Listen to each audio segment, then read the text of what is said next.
is to produce university professors. Isn't it? They're the people who come out the top. And now, I used to be one. So there. You know. And I like university professors, but, you know, we shouldn't hold them up as the high watermark of all human achievement. They're just a form of life. You know, another form of life. But they're rather curious, and I say this out of affection for them. There's something curious about professors. In my experience, not all of them, but typically, they live in their heads. They live up there, and slightly to one side. They're disembodied, you know, in a kind of literal way. You know, they look upon their body as a form of transport for their heads. You know, it's... Don't they? It's a way of getting their head to meetings.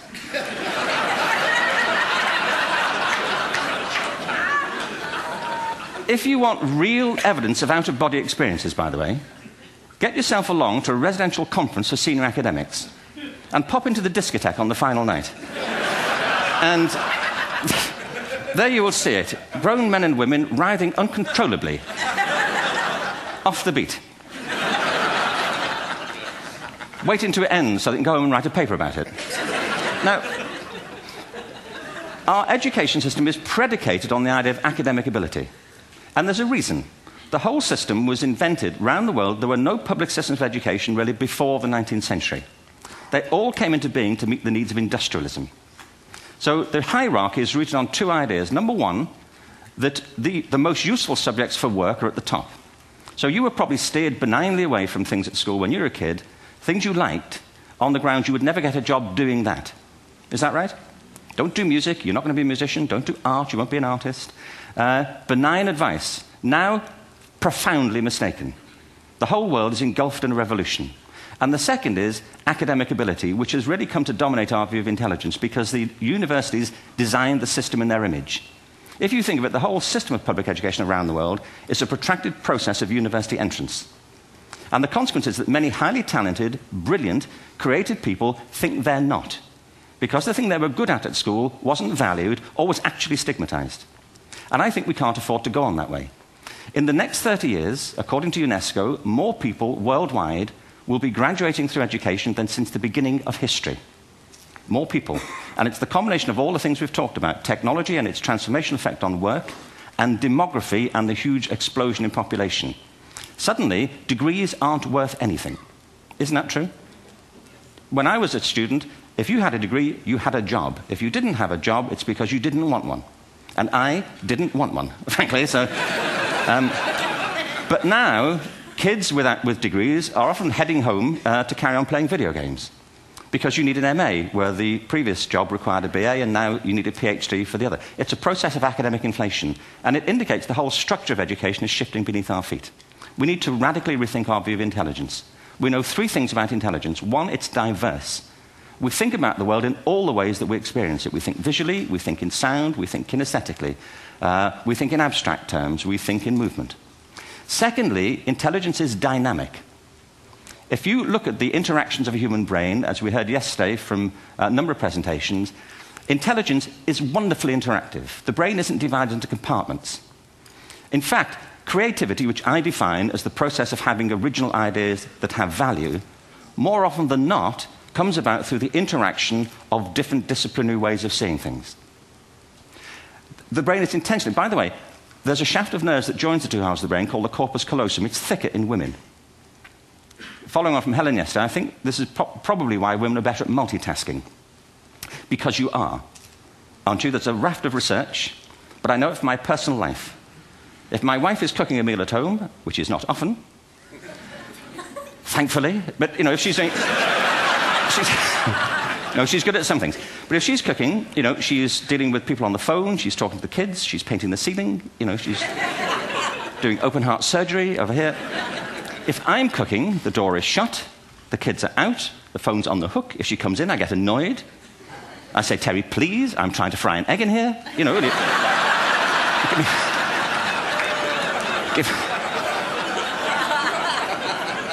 give me a break. Actually, there was do you know that old philosophical thing? If a tree falls in a forest and nobody hears it, did it happen? Remember that old chestnut? I saw a great T-shirt, really, recently, which said, if a man speaks his mind in a forest and no woman hears him, is he still wrong?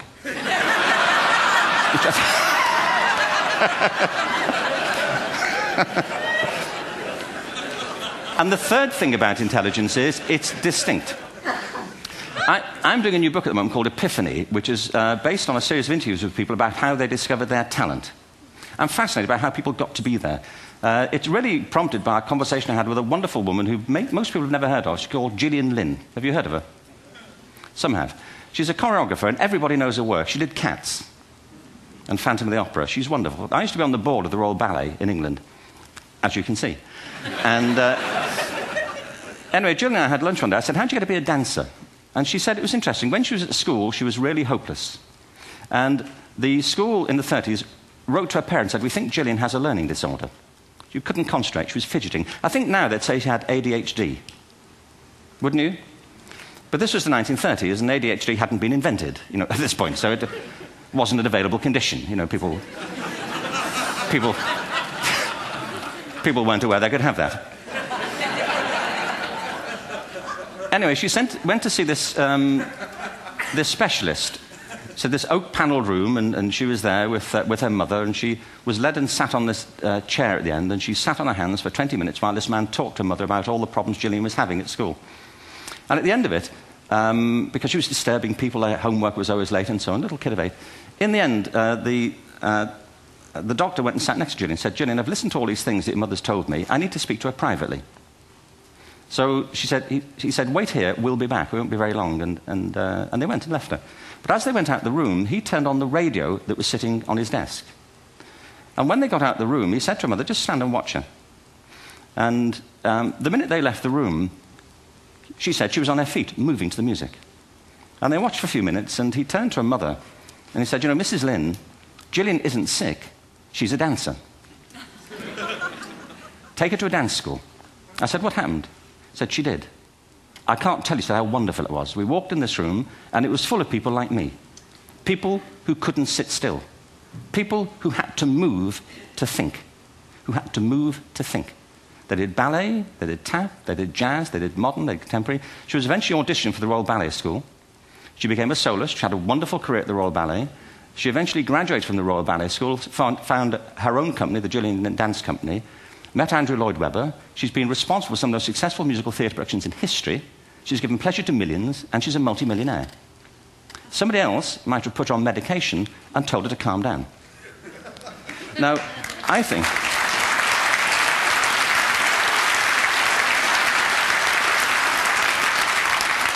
What I think it comes to is this. Al Gore spoke the other night about ecology and the revolution that was triggered by Rachel Carson. I believe our only hope for the future is to adopt a new conception of human ecology, one in which we start to reconstitute our conception of the richness of human capacity. Our education system has mined our minds in the way that we've strip-mined the earth for a particular commodity, and for the future, it won't serve us. We have to rethink the fundamental principles on which we're educating our children. There was a wonderful quote by Jonas Salk, who said, if all the insects were to disappear from the earth, within 50 years, all life on earth would end. If all human beings disappeared from the earth, within 50 years, all forms of life would flourish. And he's right. What TED celebrates is the gift of the human imagination. We have to be careful now that we use this gift wisely and that we avert some of the scenarios that we've talked about. And the only way we'll do it is by seeing our creative capacities for the richness they are and seeing our children for the hope that they are.